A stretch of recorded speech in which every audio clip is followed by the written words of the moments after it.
அன்பு நண்பர்கள் அனைவருக்கும் வணக்கம். வாழ்க வையகம், வாழ்க வளமுடன். எல்லா புகழும் ஆண்டாளுக்கே. நரசிம்மன் திருவடிகளே சரணம். ஸ்ரீமத்தி விஷ்ணு சித்தாரிய மனோநந்தன எதவே நந்தநந்தன சுந்தரி கோதாய நித்தியமங்கலம். தென்னாட்டுடைய சிவனை போற்றி, எந்நாட்டுக்கும் இறைவா போற்றி. திருச்செந்தூர் பற்றி இன்றைக்கு பேசியே ஆக வேண்டும். ஏன்னா கடந்த 2 நாட்களாக சோஷியல் மீடியாவில் பெரிய ட்ரெண்டிங்கான விஷயமாக நம்முடைய திருச்செந்தூர் பௌர்ணமி என்ற ஒரு விஷயம் மக்கள் மனசில் கொதிப்புடன் பேசக்கூடிய ஒரு விஷயமாக மாறிவிட்டது.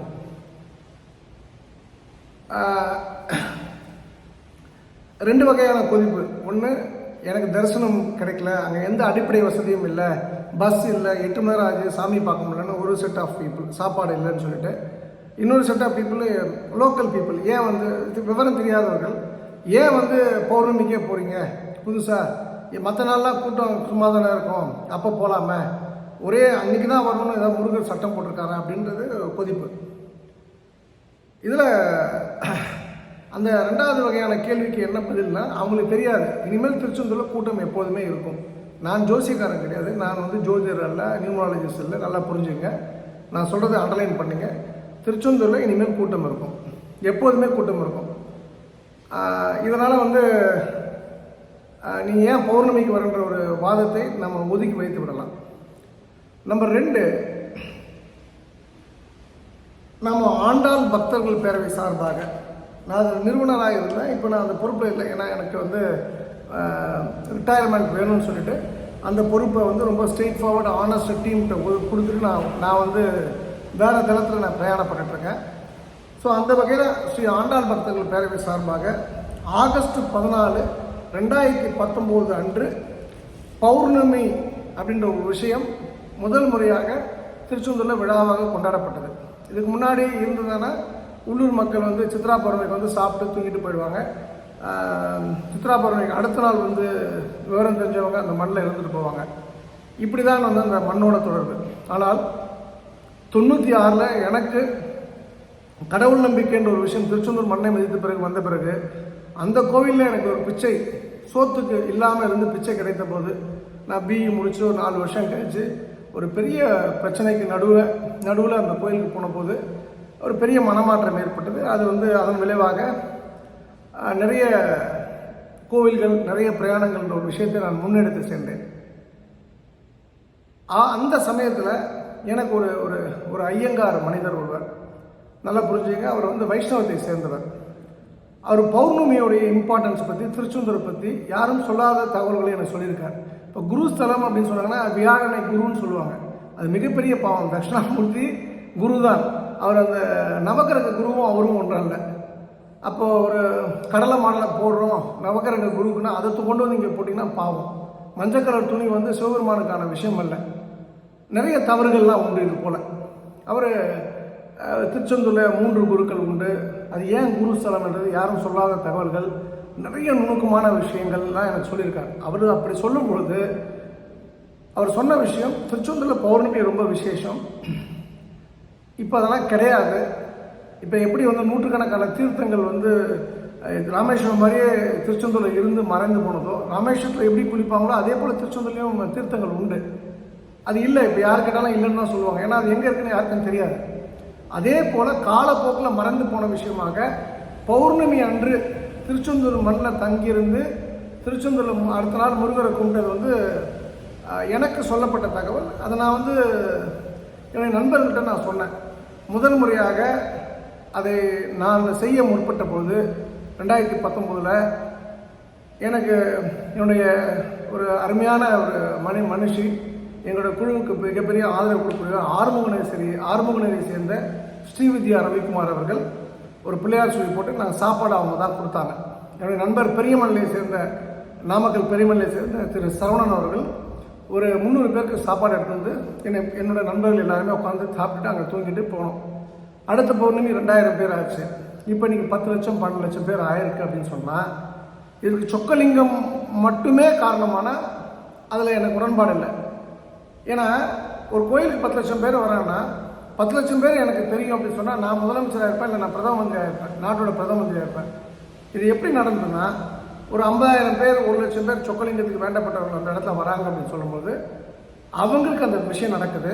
பை வேர்ட் ஆஃப் மவுத்து ஃபேஸ்புக்லேயோ ட்விட்டர்லேயோ இல்லை வந்து ஓவர் த ஃபோனோ மற்றவங்கள்ட்ட பேசும்போது நான் திருச்செந்தூர் போனேன், ரொம்ப நிம்மதியாக இருக்குது, சூப்பராக இருக்குது, எனக்கு பெரிய மாற்றம் வந்தது, குழந்தை கிடச்சிது, திருமணம் நடந்தது, எனக்கு கடன் தீர்ந்தது, முருகரை நம்பி போனேன் அப்படின்னு சொல்லிட்டு மக்கள் சொல்ல சொல்ல கடனில் இருக்கவங்க, இந்த பரிகாரம் நம்பி ஜோதிடர்கிட்ட ஏமாந்து போனவங்க அத்தனை பேருமே பிள்ளை வேண்டி, குழந்தை வேண்டி, மண் சோறு சாப்பிட்டு கண்ட கண்ட வைத்தியங்களை பார்த்து உடம்பை புண்ணாக்குனதுக்கப்புறம் முருகன் கால்நடியில் போய் கொடுப்போம், கொடுத்தா வந்து குழந்தைய வச்சுப்போம், இல்லைன்னா உயிரை எடுத்துப்போம், உயிரை அந்த முருகனுக்கே கொடுத்துருன்ற மாதிரி முருகன்கிட்ட சரணாகதிங்கிற ஒரு விஷயத்தை தொட்டு மக்கள் வந்து முருகனை நோக்கி வர ஆரம்பித்தார்கள். நிறைய பேர் பிஜேபியிலே வந்து இந்த மக்கள் மூடர் கூட்டம், யாரோ ஒருவர் வந்து யூடியூப் ரூட்டர்ஸில் கந்த சஷ்டி கவசத்தை கிண்டல் பண்ண போல இவங்க எங்கே போனாங்க, நரேந்திர மோடிக்கு ஆதரவளிக்காமல் திராவிட மாடல் ஆட்சிக்கு ஆதரவு கொடுத்தாங்களே, இந்த கூட்டம்லாம் கிறுக்கு பைய ஜோசிக்காரன் சொல்லி மூட நம்பிக்கைகளுக்காகவே வந்து லைஃப்பை வந்து இழந்துட்டு இருக்காங்க, இந்து மதத்துக்கான கூட்டம் இல்லைன்னு பிஜேபியில் போட்டு வறுத்து எடுத்துட்டாங்க இங்கே வந்த கூட்டத்தை. நான் ஒரு வாரத்துக்கு 10 நாளுக்கு முன்னாடி கூட 2-3 மிகப்பெரிய மாநில தலைவர்களை அந்த ஒரு பொறுப்பு வச்சுருக்காங்க. அவங்க பண்ண தப்பெல்லாம் நான் சொன்னேன். நான் திருச்செந்தூர் மண்ணில் வரக்கூடியவர்கள் அப்படி அல்ல, இதுதான் நடந்ததுன்னு சொல்லி நான் தெளிவாக ஒரு வீடியோ போட்டேன். இதில் என்ன விஷயம் அப்படின்னு சொன்னால், முதல் நாங்கள் ஆரம்பித்து 2 வருஷம் நல்லபடியாக போச்சு. கொரோனாவை ஒட்டி, கொரோனா 23ஆம் தேதி வருது டிக்ளேர் பண்ணுறாங்க லீவுனா, 8ஆம் தேதியோ 9ஆம் தேதியோ பௌர்ணமி அன்றைக்கு ஒரு ஐஏஎஸ் அதிகாரி வந்து அதுக்கு நிர்வாக பொறுப்பில் இருந்தார். நல்ல மனிதர், நேர்மையான மனிதர். அவருக்கு சொல்லப்பட்ட தகவல் என்னென்னா, இவங்க அன்னதானம் என்ன பண்ணுறாங்கன்னா மடிப்பு சேருக்கு வச்சு 50% இவங்களுக்கு கொடுத்துருவாங்க. இவங்க அது போல் வந்து வெளியூர்லேருந்து ஆள் வந்தாங்கன்னா அவங்க வந்து வர லாபத்தை இவங்களுக்கு பணம் கொடுத்துருவாங்க அப்படின்னு சொன்னதுனால அவர் எதுவும் ஆராயாமல் ஒருவேளை இப்படிலாம் இருக்குமோ அப்படின்னு சொல்லிட்டு நிறுத்த சொன்னார். அப்புறம் பெரிய போராட்டத்துக்கு அப்புறம் வந்து அந்த அன்னதான நிகழ்வை நடத்தி முடித்துட்டு அடுத்த நாள் அந்த ஐஏஎஸ் ஆஃபீஸில் போய் பார்க்க போனோம். அப்போ நடந்த விஷயங்களை சொன்னோம். அப்போ அந்த ஐயா என்ன சொன்னாங்கன்னா, நான் பேர் சொல்ல விரும்பலை, ஏன்னா அது வந்து அந்த ஜேசின்றதான் விஷயமா ஒழிய அந்த ஐஏஎஸ் அதிகாரின்றது இங்கே தேவையில்லை. அவர் நீங்கள் நல்ல விஷயம் பண்ணுறீங்க, எதார்த்தம் எழுத்துப்பூர்வமாக பண்ணுங்கள். அப்போ நான் சொன்னேன், ஐயா ரொம்ப மரியாதையாக கண்ணியமாக நடத்தார். அவர் ஜாயின்ட் கமிஷனர் பொறுப்பில் அன்றைக்கி இருந்தவர். நீங்கள் பண்ணுறது நல்லது தான், நானும் ஒத்துக்கிறேன். ஆனால் ரூல்ஸ் இல்லையா சார், கோவில் சார்ந்த விஷயம் இல்லையா, நாளைக்கு ஏதோ ஒரு அசம்பாவிதம் ஏற்பட்டது, ஃபுட் பாய்சன் ஆகிடுச்சு, இப்போ ஃபுட் சேஃப்டி சர்டிஃபிகேட் வேணும். நம்பர் 2, நீங்கள் எனக்கு கொடுங்க, எங்கே பண்ணலாம் அப்படின்னு சொல்லிட்டு கேளுங்க, நான் உங்களுக்கு அப்ரூவல் கொடுக்குறேன். நீங்கள் எதுவுமே பண்ணாமல் இப்படி பண்ணால் என்ன அப்படின்னு ஒரு நியாயமான ஒரு கேள்வி வைத்தாங்க. அப்போ நாங்கள் சொன்னோம், உங்கள் கோவிலேருந்து நிறைய பேர் வந்து சாப்பிடுவாங்க சார், நிறைய பேர் அன்னதானம் பண்ணுறாங்க, அன்னதானம் பண்ணுவதற்கு இது போல் முறையான ப்ரொசீஜர் இருக்குன்றது எங்களுக்கு தெரியாது, எங்கள் மேலே தப்பு இருக்குது, மன்னிப்பு கேட்டுக்கிறோம் அப்படின்னு சொல்லிட்டு ஃபுட் சேஃப்டி சர்டிஃபிகேட் வாங்கினோம். அதுக்கப்புறம் கோவிலில் வந்து நம்ம வந்து அப்ரூவல் லெட்டரையும் கொடுத்தோம். அதுலேருந்து ஒரு 4-5 நாளில் அந்த கோவிலெலாம் மூடப்பட்டாச்சு கொரோனானால். ஆனாலும் கோவில் மூடப்பட்டாலும் அந்த காலகட்டத்திலையும் ஒவ்வொரு கோவிட் பௌர்ணமியிலும் கூட 300-500 பேருக்கு திருச்செந்தூர் அன்னப்பிரசாதம் அன்னதானம் வழங்கணும். அன்னதானம் சொல்லக்கூடாது, உணவு ஒரு பிரசாதம் தான், அது முருகனோட பிரசாதம் நாங்கள் வழங்கினோம். இது ஆண்டாள் பக்தர்கள் பேரை சேர்ந்த ஒரு சிறு குழு எங்களுக்குள்ளே எங்களுக்கு கிடைக்கக்கூடிய எங்களுடைய சோர்ஸஸ்க்கு உட்பட்டு ஒரு நல்ல உணவை, வெள்ளை சாதம், சாம்பார், ரசம், ஒரு கூட்டு, வடை பாயசம்னா சிவசாமி திருப்பூர் ஸ்பான்சர் பண்ணுவாங்க. எங்கள் நண்பர்கள் அவங்க இதுக்கு என்னவோ நாங்களே அந்த இது கொடுத்துறோம், குக்கு கொடுத்துறோன்னு சொல்லிட்டு இது போல் நாங்களே பிரிச்சுக்கிட்டு இந்த அன்னதானம்ன்ற ஒரு விஷயத்தை நாங்கள் நடத்தி வந்திருந்தோம். அந்த முதல்ல நடுவில் என்ன அப்படின்னு சொன்னால் இந்த பிரச்சனை வந்தது.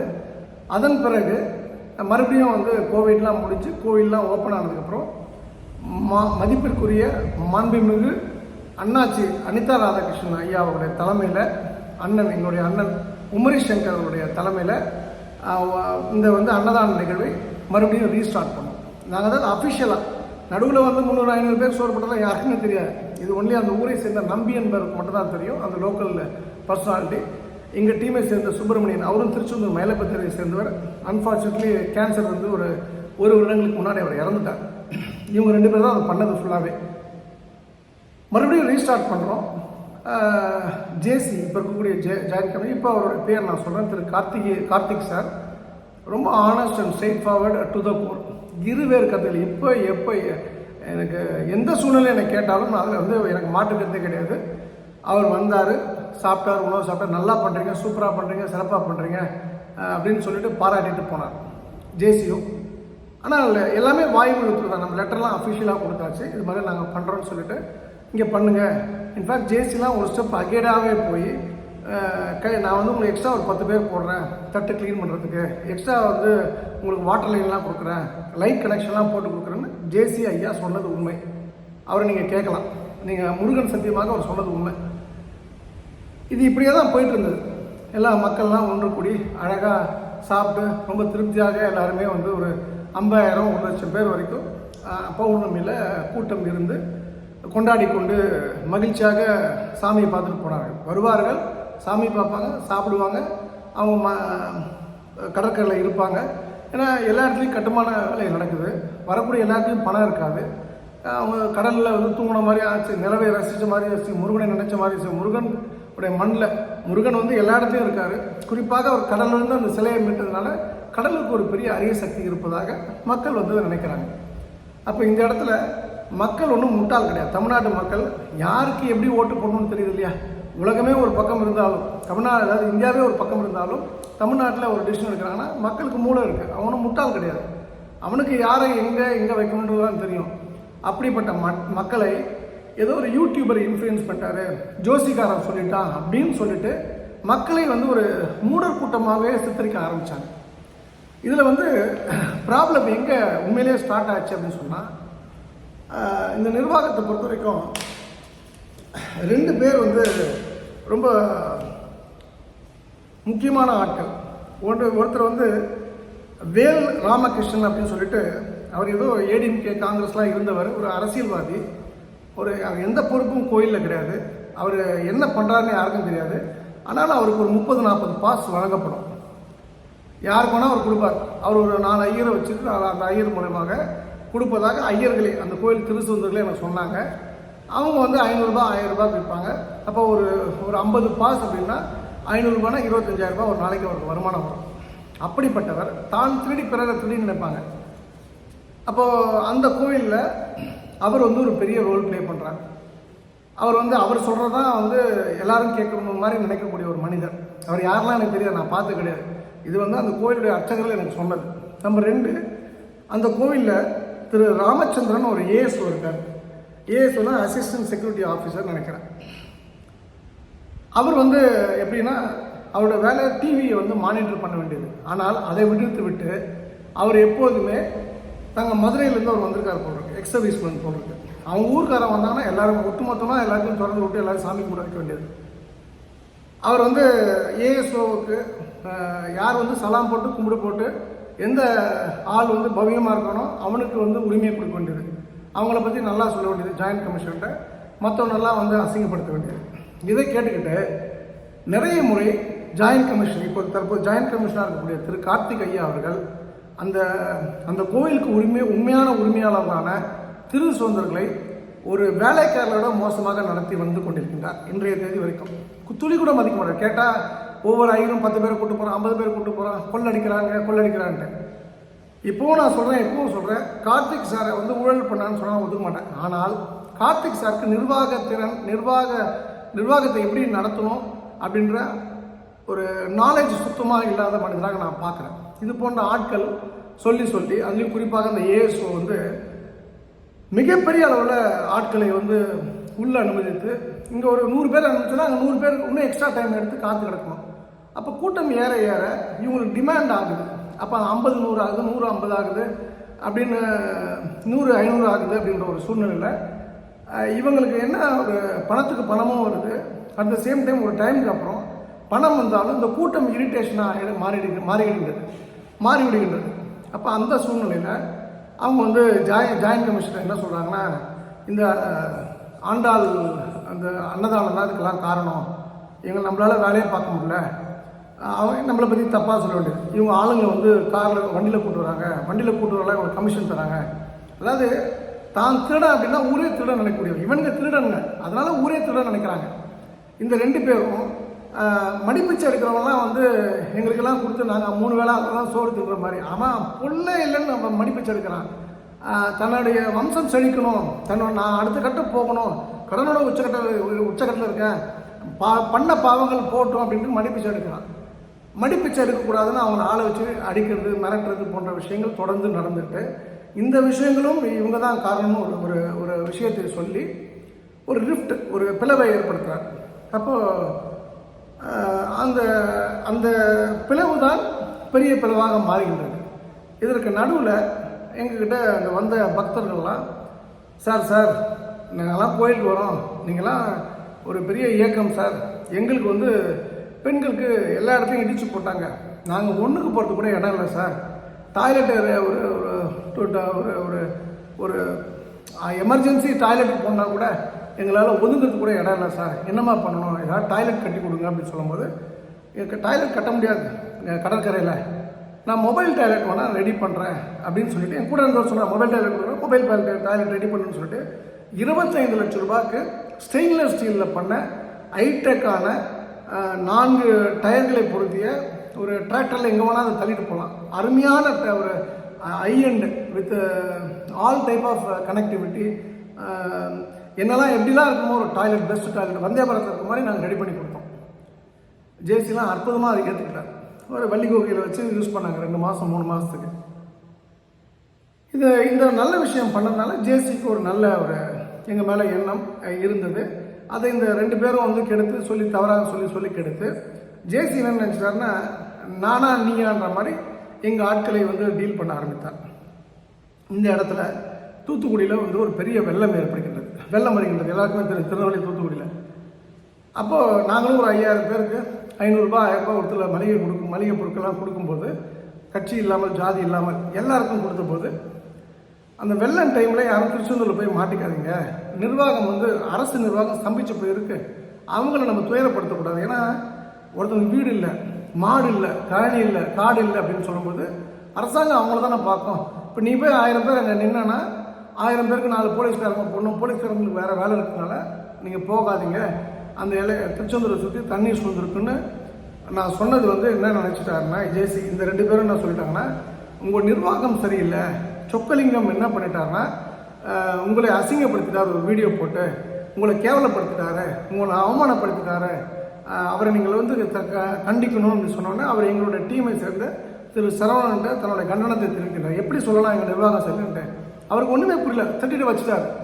அப்புறம் ஒரு பெரிய மெசேஜ் நான் சொன்னேன், ஐயா நான் இந்த அர்த்தத்தை தான் சொன்னேன், உங்கள் நிர்வாகத்தை சொல்ல, உங்கள் பாதம் தொட்டு மன்னிப்பு கேட்டுக்கிறேன் அப்படின்னு என்கிட்ட அவருக்கு அனுப்பிச்ச மெசேஜ் இருக்குது. அவர் அதுக்கு எதுவும் பதில் போடலை. நான் என்னுடைய ஏஜ், படிப்பு, என்னுடைய பதவி, அதிகாரத்தெல்லாம் ஒரு ஓரமாக வச்சுட்டு ஒரு சாமானிய முருக பக்தனாக அவருடைய பாதம் தொட்டு மன்னிப்பு கேட்குறேன் அப்படின்னு நான் சொன்னேன். அவர் வயசு எனக்கு என்னன்னு தெரியாது, ஆனால் அவர் ஜாயின்ட் கமிஷனர் ஃபார் நம்மளுடைய திருச்செந்தூர்னா முருகருடைய பிரதிநிதியாக தான் நம்ம அவரை பார்க்கணும். இருந்தாலும் அவர் அதை ஏற்றுக்கலை. அதுக்கப்புறம் ட்ரபிள் ஸ்டார்ட், நீங்கள் அன்னதானம் பண்ணக்கூடாது, அது இதெல்லாம் சொல்ல ஆரம்பித்தார். திடீர்னு ஒரு நாள்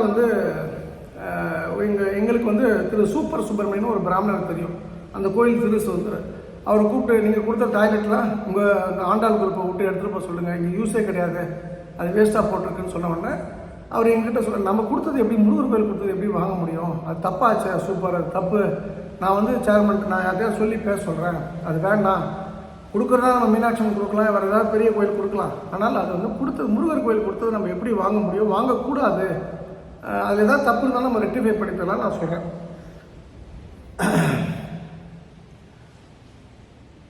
அவர் சூப்பர் இதை சொல்ல போகும்போது இன்னும் கோபம் வந்தது. நீங்கள் எப்படி இதெல்லாம் பேசலாம், நாங்கள் உபயோகப்படுத்துகிறோம், அவர் சம்மந்தமே இல்லாமல் அதை நாங்கள் உபயோகப்படுத்திகிட்டு இருக்கோம், நாங்கள் அது ஒழுங்காக இருக்கு கண்ணா முன்னான்னு திட்ட ஆரம்பிச்சிடறேன். அவன் பாவம் ஒரு ஏழை பிராமணன், அவனை ஒரு அதிகாரி, உச்ச பதவியில் கோயிலில் கூடிய அதிகாரி, அவன் கடைநிலை ஒரு பிராமணன், அந்த இடத்துல ஒரு 10 பேர் போனால் தான் அவனுக்கு குடும்பன்ற இடத்துல அவன் கையை கட்டிட்டு பேசாமல் இருக்கான், எதிர்த்து பேச முடியாது. அவர் கண்ணாமனா திட்டிருக்காரு. அப்புறம் நானும் திட்டினேன், சூப்பராக ஏன் நீ போய் மாட்டின, இது தேவையில்லாத பிரச்சனை தானே, இது அவன் கொடுத்தது இதை போய் கேட்டது தப்புன்னும்போது அவர் சொல்கிறாரு, இல்லை சார் அது யூஸே பண்ணல, அப்படி ஒரு நாஸ்தியாக போட்டு வச்சுருக்காங்க, அவர் தான் எடுத்துகிட்டு போகணும்னு சொன்னார், நானா பைத்தியமா அப்படின்னு சொன்னோடனே சரி ஏதோ சம்திங் ராங்குன்றதுக்கு ஒரு முடிவுக்கு வந்துடுறேன். அப்புறம் ஒரு பெரிய யாருக்கும் வெளியில் தெரியாது, ஒவ்வொரு டைமும் நீங்கள் அன்னதானம் போடக்கூடாது, இக்கட்டான சூழ்நிலை, ஒரு சூழ்நிலை க்ரியேட் பண்ணி லாஸ்ட் மினிட்ல பர்மிஷன் வாங்கி பண்ணுவாங்க. எனக்கு பர்சனலாக எனக்கு இன்ஃப்ளூயன்ஸ் இருக்கலாம். இப்போ போன முறை கூட எனக்கு திரு சேகர்பாபு ஐயாவை நல்லாவே தெரியும். எனக்கு அவங்க மனைவி நானே காமாட்சி அம்மன் கோயில் கூப்பிட்டு போயிருக்கேன் நவாவரண பூஜைக்கு. அவர் நல்லாவே தெரியும். அவர் வீட்டுக்கு போயிருக்கேன். நல்லா பேசுவார், நல்ல மனிதர் என்னை பொறுத்த வரைக்கும். ஏதோ ஒரு எனக்கு தெரிஞ்சவங்க சொல்லி இவங்க லாஸ்ட் மந்த் என்ன பண்ணாங்கன்னா 10:45க்கு ஜாயின்ட் கமிஷன் தான் சொல்கிறாங்க, நீங்கள் வந்து அறங்காவலர் குழு தலைவரை பாருங்கள், உங்கள் மேலே மினிஸ்டர் கோபமாக இருக்கான்ட்டு. மினிஸ்டருக்கு இதெல்லாம் தெரியவே தெரியாது. இப்போ என்ன பண்ணணும் சார்னு அந்த அறங்காவலர் குழு தலைவருடைய பிஏ நீங்கள் மினிஸ்டர்கிட்ட போய் பர்மிஷன் வாங்குங்க அப்படின்னு சொல்லிட்டாங்க. 10:40ன்னு சொல்கிறாங்க. 10:46க்கு நான் பர்மிஷன் வாங்கிட்டேன். நடந்தது தான். அவர் சொன்னோடனே அப்புறம் இப்போ அந்த சேர்மன் போயிட்டார். அவங்க பிஏ அவர்கிட்ட சொன்னோடனே நீங்கள் போட்டுங்க சார்னு சொல்லிட்டாங்க. போன மாதம் நடந்தது. இந்த மாதம் நம்ம அன்னதானம் பண்ணணும் அப்படின்னும்போது திருமதி Mahalakshmi inspector of police Tiruchendur அந்த டெம்பிள் ஸ்டேஷன் 2 லெட்டர் வந்திருக்குங்க. ஒன்று பரத் சீனிவாசன் ஒரு பேரை வந்து ஒரு பெட்டிஷன் கொடுத்துருக்காங்க, கோயிலேருந்து ஒரு கம்ப்ளைண்ட்டு. அது மாதிரி உங்களையும் அவங்க பேசணுங்க அப்படின்னும்போது மேடம் அன்னதானம் போடலாமா அப்படின்னா நீங்கள் பண்ணுறதெல்லாம் பண்ணுங்கள், என்னை வந்து பாருங்கள் அப்படின்னு சொல்லி அந்த மேடம் சொன்னாங்க. நான் இப்பவும் சொல்கிறேன், எனக்கு வந்து சில இடங்கள் இந்த பென்னிக்ஸ்லாம் வந்து அடித்து கொண்டப்போ போலீஸ் மேலே வருத்தம்லாம் இருக்குது. ஆனால் திருச்செந்தூர் கோயிலை பொறுத்த வரைக்கும் போலீஸ் வந்து மிக மிக கண்ணியமாக உயிரை கொடுத்து அந்த கூட்டத்துக்கு நடுவில் பாதுகாப்பு ஏற்பாடுகளை செஞ்சதுக்கு அந்த போலீஸ் டீமுக்கே நான் பெரிய நன்றியை சொல்கிறேன். அதுவும் குறிப்பாக இந்த மகாலட்சுமி மேடம். பொதுவாக இன்ஸ்பெக்டர்னால் எப்படி டீல் பண்ணுவாங்கன்னு தெரியும் ஒரு சாமானியான. இந்த பரத் சீனிவாஸ்க்கு என்ன கம்ப்ளைண்ட்னா அவர் ஒரு பேம்ப்ளெட் வாட்ஸ்அப்பில் வச்சுருக்காரு. அவர் வந்து யாருக்கும் விநியோகம்லாம் பண்ணல. அவரோட ஃப்ரெண்ட்ஸ்லாம் வந்து மாதம் வந்து திருச்செந்தூருக்கு வருவாங்க. 4500 ரூபாய் வந்து வால்வோ பஸ்ஸு, அதாவது 4500 ரூபான்றது அவங்க இன்டர்னல் சர்க்குலேஷனாக வச்சது. அந்த டைமிங்காக ஒரு வாட்ஸ்அப் சேனலில் வச்சுட்டார். ஜேசிக்கு யாரோ அந்த ஏஎஸ்ஓ யாரோ எடுத்து கொடுத்து இவங்க வந்து இது போல் பணம் கலெக்ட் பண்ணுறாங்க திருச்செந்தூர் வருவதுக்கு போவதற்குண்டு. திருச்செந்தூர் அப்போ வந்து 2வது வந்து அதில் வந்து நாங்கள் கடல் ஆரத்தி, அப்புறம் வந்து 3வது வந்து நிலாசோறு, இதெல்லாம் வந்து போட்டு நிலாசோறுன்னு கிடையாது, கடல் ஆரத்தி கிடையாது, நீங்கள் எப்படி பணம் கலெக்ட் பண்ணலான்னு மேடம் கேட்டாங்க. இவங்க வந்து என்ன சொல்லியிருக்காங்கன்னா, மேடம் இது நாங்கள் எங்கள் நண்பர்கள், நாங்கள் என்ன டைமில் ஸ்டார்ட் பண்ணுறோம் என்ன டைமில் வரோன்றதுக்காக அது போடப்பட்ட இது எங்களுக்குள்ள வாட்ஸ்அப் ஸ்டேட்டஸில் வச்சது யாரோ எடுத்து அவங்க கொடுத்துருக்காங்க, தப்பு இல்லை. நாங்கள் தான், அதாவது அவங்க என்ன சொன்னாங்க, நீங்கள் தான் பொருளை கலெக்ட் விட்டீங்க, பௌர்ணமி போனால் நல்லதுன்னு சொல்லிட்டு அப்படின்னு சொன்னப்போ இதில் பொருளெலாம் ஒன்றும் கிடையாது மேடம், மக்கள்கிட்ட யாரெல்லாம் வேணா கேளுங்க, பரத் சீனிவாசன் சொல்லியா வராங்கன்னு சொல்லி கேளுங்க, நீங்கள் அதை ப்ரூவ் பண்ணுங்க அப்படின்னா அவங்க ஒன்றும் நார்மலாக போலீஸ் ரொம்ப ரஃபாக இருப்பாங்க, ரொம்ப டீசெண்டாக டீல் பண்ணியிருக்காங்க மகாலட்சுமி மேடம். சரிங்க சார். அப்புறம் அந்த எஸ்ஐ ஒருத்தரும் அந்த சாரும் வந்து சரிங்க சார் நீங்கள் உங்களுடைய தரப்பு நியாயத்தை எழுதி கொடுத்துட்டு போங்கன்னொன்னே அப்போ பேசும்போது கேஷுவலாக பேசியிருக்காங்க. ஏன் சார் நீங்கள் சென்னையிலேருந்து வரீங்க, உங்கள் ஊர்லேயே அவங்க வந்து நக்கலாவோ கிண்டலாவோ சொல்லலை, பீச்லாம் அங்கேயே இருக்குல்ல, ஏன் அங்கே சாப்பிடலாம். அப்போ அவங்க சொல்லியிருக்காங்க, அம்மா பீச் எல்லா ஊர்லேயும் இருக்குது, ஆனால் திருச்செந்தூர் முருகன் திருச்செந்தூர் வேலைமா இருக்கான். நிலாசோறுன்றது தமிழனுடைய பண்பாடு. இப்போ சித்ரா பௌர்ணமிக்கு எங்கே போய் சாப்பிட்றோம், எல்லாருமே கடல். இப்போ நீங்கள் பூம்புகார் போனீங்கன்னா கடல் ஃபுல்லாக மக்கள் இருப்பாங்க. இப்போ பௌர்ணமியில் வந்து நிலாவுக்கு கீழே உட்காந்து சாப்பிட்றது தமிழர் பண்பாடு. உங்களுக்கு எத்தனை கதைகள் வேணும் அப்படின்ற மாதிரி அவங்க கேஷுவலாக பேசியிருக்காங்க. 2வது கடல் ஆரத்தி அப்படின்றது எப்படி நீங்கள் எடுக்கலான்னு, நாங்கள் எடுக்கல மேடம், யாரோ ஒரு பிராமணன் ஒரு 6-7 வருஷமாக பண்ணிட்டுருக்கான், அவரோட சேர்ந்து நாங்கள் பண்ணுறோம். அவர் பண்ணும்போது நாங்கள் வந்து அந்த கடல் ஆரத்தி வந்து நாங்களும் வந்து பங்கு பெற்று அந்த அவர் கடல் ஆரத்திக்கு பண்ணும்போது நிலவையும் கடலையும் முருகனையும் வணங்குறது. அந்த அதே நேரத்தில் கையில் வந்து ஒருத்தரும் விளக்க வச்சு அவங்க அந்த கடலுக்கு மரியாதை, நிலவுக்கு மரியாதை, முருகனுக்கு மரியாதைன்றது விளக்கு ஏற்றுறாங்க. இதுதான் நடக்குது. அதில் எங்காலும் பங்கேற்கிறாங்க. நாங்கள் அதை நடத்தலை. யாரோ ஒரு பிராமணர் வந்து எங்களுக்கெல்லாம் முன்னாடியே அதை பண்ணிட்டு இருக்காரு மேடம், நாங்கள் இடைச்சர்கள் நாங்கள் சேர்ந்துக்கிட்டோம். 2வது நிலாசோறு சாப்பிடக்கூடாதுன்னு சொல்கிறது வந்து யாருக்கும் அதிகாரம் இல்லை மேடம். ஏன்னா வந்து கடல் வந்து முருகனுக்கானது, இது வந்து ஜாயின்ட் கமிஷனோட சொந்த ப்ராப்பர்ட்டி இல்லை. அதனால் வந்து இந்த கடலாரத்தை தடுப்பது அப்படின்னு சொல்கிறதும், நிலாசோறு சாப்பிடக்கூடாதுன்னு சொல்கிறதும், நாங்கள் வந்து ஏன் 4000 ரூபாய் வாங்கிட்டு வரோம்னு அவர் சொல்லியிருக்கார். நாங்கள் வந்து வால்வோ பஸ் ஏசி பஸ்ஸில் வரோம், Madras to Tiruchendur up and down 2 trip வந்து போகணும் வரணும்னா என்ன சார்ஜ் நீங்களே கேட்டுங்க. 2வது நாங்கள் 6 வேளை சாப்பாடு திருச்செந்தூர் மட்டும் இல்லை மேடம், கூட 8 கோயிலுக்கு நான் கூப்பிட்டு போகிறேன். நான் அதே போல் ஸ்ரீரங்கம் கூப்பிட்டு போகிறேன், அதே போல் திருநெல்மலை ராமேஸ்வரம் கூப்பிட்டு போகிறேன். அப்போ உங்களோட டூரிசம் இது இருக்கா அப்படின்னு கேட்கும்போது நாங்கள் நண்பர்களில் பண்ணுறோம், நாங்கள் டூரிஸ்ட் வண்டி எடுக்கிறோம், நண்பர்களோடு நாங்கள் வந்து ஒரு சுற்றுலா போகிறோம். ஜே டூரிசம் என்பது எங்களுக்கு ஏதோ லீகல் அக்கௌண்ட்லாம் கிடையாது, இது எங்களுக்குள்ளே நாங்கள் பண்ணக்கூடிய விஷயம். அவர் சொன்னோடனே போலீஸ் அக்செப்டட் அண்ட் அக்ரிட். சரிங்க சார் நீங்கள் போங்க, பார்த்து சார் கேர்ஃபுல்லாக இருந்துங்க, இன்னொரு வாட்டி பண்ண வேணாம், அதே போல் முருகர் ஃபோட்டோ யூஸ் பண்ண வேணாம்னு சொல்லியிருக்காங்க. ஜேசி பண்ண மிகப்பெரிய தவறுனா முருகர் ஃபோட்டோவை யூஸ் பண்ணக்கூடாதுன்னு சொல்கிறதுக்கு ஜேசிக்கு என்ன அதிகாரம் இருக்கின்றது? மூலஸ்தான ஃபோட்டோன்னா அந்த மூலஸ்தான ஃபோட்டோன்னு அவர் சொல்லியிருக்காரு. இந்த மூலஸ்தான ஃபோட்டோ நாங்கள் போய் எடுத்தோமா? அப்போ நான் தான் எடுத்தேனே, இல்லை பரத் சீனிவாசே எடுத்தாருன்னு வச்சுக்கிட்டா ஜேசி என்ன மணி அடிச்சுட்டு உட்காந்துட்டு கேமரா இல்லை, இது யாரோ எடுத்து எப்போ எந்த காலத்துலேயோ வந்து வரைஞ்ச ஃபோட்டோவை அது கலராக பண்ணி எங்களுக்கு திருச்செந்தூரில் தான் அது விநியோகப்பட்டது, அது எல்லாரும் வச்சுருக்காங்க. முருகர் ஃபோட்டோவை நீங்கள் போடக்கூடாது அப்படின்னு சொன்னால், இப்போ விக்கிரவாண்டி எலெக்ஷனில் அதிமுக கூட கூட்டணி இல்லாத பாமகவே ஜெயலலிதா ஃபோட்டோ போட்டு எம்ஜிஆர் ஃபோட்டோ போட்டு ஓட்டு கேட்டாங்க. அவங்க ஒன்றும் தகராறு பண்ணலையா? அப்போது ஒரு அரசியல் கட்சியை எதிரெதிர் கருத்துக்கு கொண்ட அரசியல் கட்சியை அது ஒத்துக்கிட்டு போகும்போது நீங்கள் என்ன மேடம் வந்து முருகர் ஃபோட்டோ போடக்கூடாதுன்னு அவங்க சொன்னதை நீங்கள் கேட்குறீங்களே சார். நான் ஒரு அரசு அதிகாரி சார், ரொம்ப சாஃப்டாக ரொம்ப அழகாக டீல் பண்ணியிருக்காங்க. அந்த மேடத்துக்கு ஒரு பெரிய சல்யூட். உங்களை போன்ற போலீஸ் அதிகாரிகள் தான் இந்த தமிழ்நாட்டுக்கு தேவை. ஏன்னா மக்களுக்கு நண்பராக இருக்கீங்க, என்ன உண்மையோ அதோடு நீங்கள் போகிறீங்க. ஒரு அதிகாரி சொல்லிட்டாருன்னு மக்களை ஹராஸ் பண்ண நீங்கள் நல்லா இருக்கணும், உங்களுடைய போலீஸ் டிபார்ட்மெண்ட்டுடைய சேவை தொடரட்டும், இது சொல்லிட்டு வெளில வந்துட்டாங்க. ரெண்டாவது, அன்னதானம் போடக்கூடாது அப்படின்னு அந்த இவங்களுக்கு, ஏன்னா நாங்கள் 8 o'clock 8 o'clock வரைக்கும் அன்னதானம் போடுறோம். ஸோ இது போல் ஆட்கள்லாம் போடுறத நான் அனுமதிக்கலை. ஸோ அன்னதானத்தை போடக்கூடாது, கடலாரத்தை எடுக்கக்கூடாது அப்படின்னு சொல்லிட்டு ஜேசி வந்து ஒரு லெட்டர் கொடுத்துருக்காங்க போலீஸ் ஸ்டேஷனுக்கு. அப்போ எங்கள் ஆளுங்க சொல்லியிருக்காங்க, மேடம் நாங்கள் ஜேசி மாரி எதுவுமே பண்ணதில்லை, ஜேசியை வந்து சாப்பிட்ருக்காரு பல முறை, ஜேசி எங்களை கூப்பிட்டு பாராட்டியிருக்காரு. ஆமாம், ஜேசிக்கிட்ட தான் நாங்கள் 25 ரூபா டாய்லெட் கொடுத்தோம், எங்களை பற்றி நல்லா தெரியும்.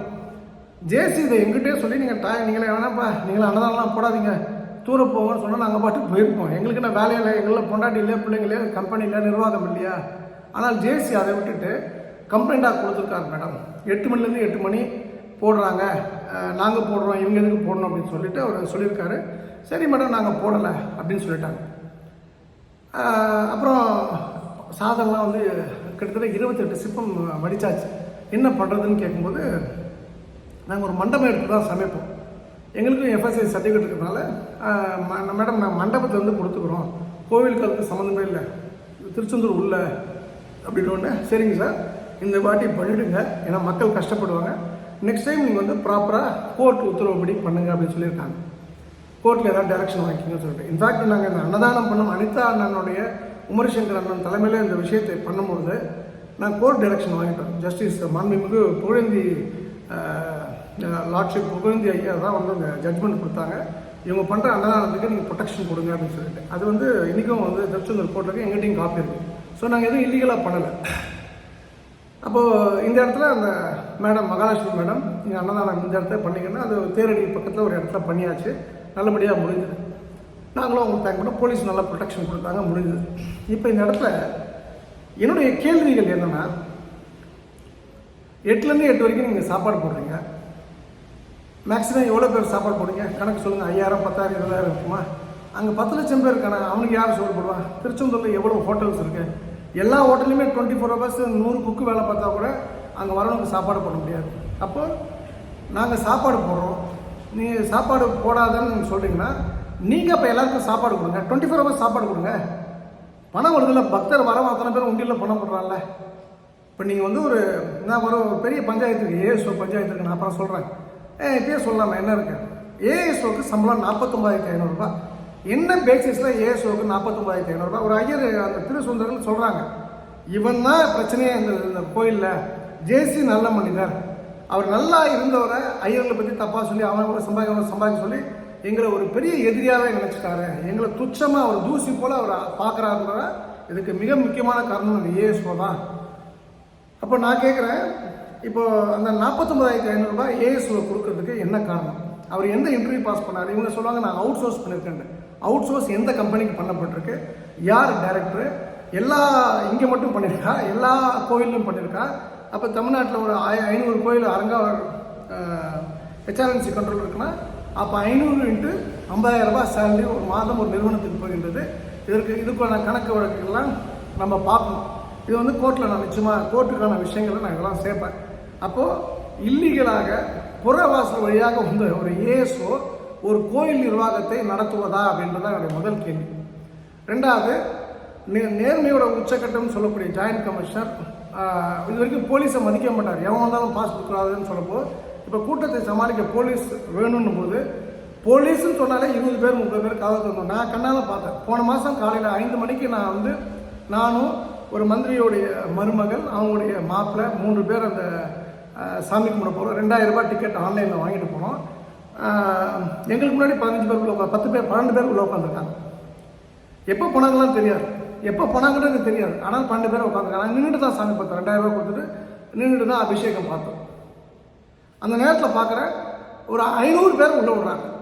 அப்போ அந்த 500 பேர் உள்ளே போகிறோம், 500 பேர் வெளியில் நிற்கிறோம், சாமி கும்பிட முடியாது. அப்போ அந்த பக்தர்களுக்கு எங்கே வெறுப்பாகுதுன்னா டைம் டிலே. இப்போ நீங்கள் 100 ரூபாய் 500 ரூபாய் 2000 ரூபாய் எல்லாத்தையும் க்ளோஸ் பண்ணுங்கள். 3 கியூவாக விட்டுட்டு எல்லாருமே கிட்ட இருந்து பாருங்கள், தூரத்துலேருந்து பாருங்கள், எப்படியாவது பாருங்கள். முருகனை பார்த்த சந்தோஷம் ஊருக்கு போகலாம்ல, 1 ஹவரில் பார்க்கலாம். ஆனால் அதெல்லாம் பண்ண விடாமல் அந்த சில சில்வண்டுகள் போல் இந்த வேல் ராமச்சந்திரன் ராமகிருஷ்ணன், இந்த வேல் ராமகிருஷ்ணன், இந்த ராமச்சந்திரன் போன்ற கோவிலுக்கு சம்மந்தம் இல்லாத ஆட்கள் கோயில் நிர்வாகத்தை கையில் எடுத்தனால தான் இந்த பிரச்சனை அப்படின்றது தான் ஒரு வருத்தத்துக்குரிய விஷயம். இந்த இடத்துல நான் வந்து ஜாயின்ட் கமிஷனருக்கு கேட்கக்கூடிய கேள்விகள்: 1,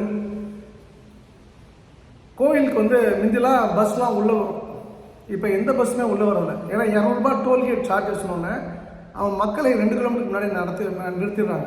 இது எந்த அரசியல் தலைவருக்கா தெரியுமா? 1, இதுக்கு காரணம் ஜாயின்ட் கமிஷனர். நம்பர் 2, 4 கிலோமீட்டருக்கு முன்னாடி வண்டி நிறுத்துறாரு. நான் அது வந்து நிறுத்தினதுக்கப்புறம் அவன் அங்கேருந்து நடந்து வரணும். நீங்கள் ஊனமுன்ற ஆளாக இருக்கலாம், காலை இல்லாதவங்க கூட நீங்கள் நடந்து தான் வரணும், நீங்கள் வந்து உருண்டு தான் வரணும், வாகனங்கள் இருக்காது, ஆட்டோ வந்து பெருசாக வந்து அந்த இடத்துல வந்து என்டர்டெயின் பண்ணப்படலை, மொத்த லக்கேஜும் தூக்கிட்டு வரணும். 2வது வந்து வயசானவங்களாம் இருந்தாங்க. கேதி ஏன் நிர்வாகம் நடத்தக்கூடிய ஜாயின்ட் கமிஷனர் பணம் இருக்கு இல்லையா, ஒரு 50 பேட்டரி கார் பழனிலையும் நிர்வாகம் பண்ணுறாங்க. இந்த ஜாயின்ட் கமிஷன் நம்ம கார்த்திக் போய் அங்கெல்லாம் போய் பாடம் படிக்கணும். போயிட்டு ஒரு 50 பேட்டரி காரை போட்டு அங்கேருந்து கூட்டுவாங்க. பேட்டரி கார் மட்டும் தான் இந்த பாயிண்டில் அலவுடு அப்படின்னு சொல்லலாமே, ஏன் பண்ணலை? பேட்டரி பஸ்ஸாக அரேஞ்ச் பண்ணலாமே. மக்கள்லாம் பார்த்தீங்கன்னா ஏதோ வந்து எம்ஜிஆர் அந்த கட்சியில் புது கட்சி ஆரம்பிச்சப்போ மாநாடுக்கு போகிற மாதிரி 1000 பேர் நடந்து போயிட்டே இருக்கானே. இது ஏதோ யூடியூபர் சொல்லி நினச்சிங்களா? அவனுக்கு முருகன் மேலே இப்போ பக்தி வந்திருக்கு. எப்படி 1994 முன்னாடி கிரிவலம் என்பது ஒரு விஷயம் கிடையாது.